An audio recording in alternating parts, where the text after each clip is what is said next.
All right, so we need to figure out a temperature for a place we might want to move to. Um, so in earth science, we learn about the earth around us, and this year we're going to try to get some real data, real information about different things that actually affect you. And a lot of people choose or consider to move somewhere. So we're going to just get a little bit of real information. What are the temperatures like there? How do they compare to Rome? And then Miami, Florida is another place that has a pretty different set of temperatures than we do. So you'll pick a place to move to. Can't be in New York State, can't be in Florida. So pick somewhere that doesn't match up with those first two that we have. Anywhere that you might consider moving to. Pick somewhere in the United States, and it's easier to get the information, but you could pick anywhere. Um, so here's how I do this. I'm going to click on this link, and it's going to take me to a Google link of how I got the average high temperatures for Rome. And it's really good data. It comes from somewhere called NOAA, which is the National Oceanic and Atmospheric Administration. We'll use that a ton of times this year for weather information, meteorology info. So I'm just going to change my location. I will pick somewhere that you can't pick. So let's say, I don't know, New York City.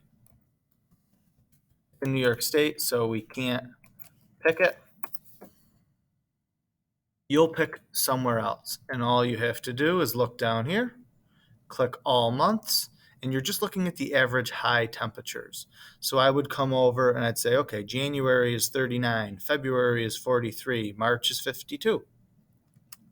So I come here, 39, 43, 52, and I just start typing them in. Here's the great thing about making graphs digitally, Google Sheets.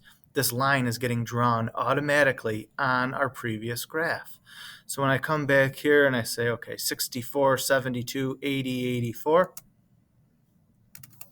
64, 72, 80, 84, and I start typing in my information, and the graph's getting drawn for me. It's the best way to make professional looking graphs.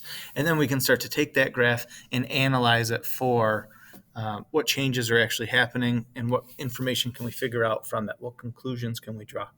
So that's how you get your temperature information for whatever city you pick. Everybody's graph is going to look a little different. I need to make sure that I put in where did I get my temperature information. So I add New York City there, and you can see that my label changes over here. And I've got a good looking graph that took a little bit more work, and now it's ready to go. All right, so if you have any questions, let me know. Otherwise, should be good to go.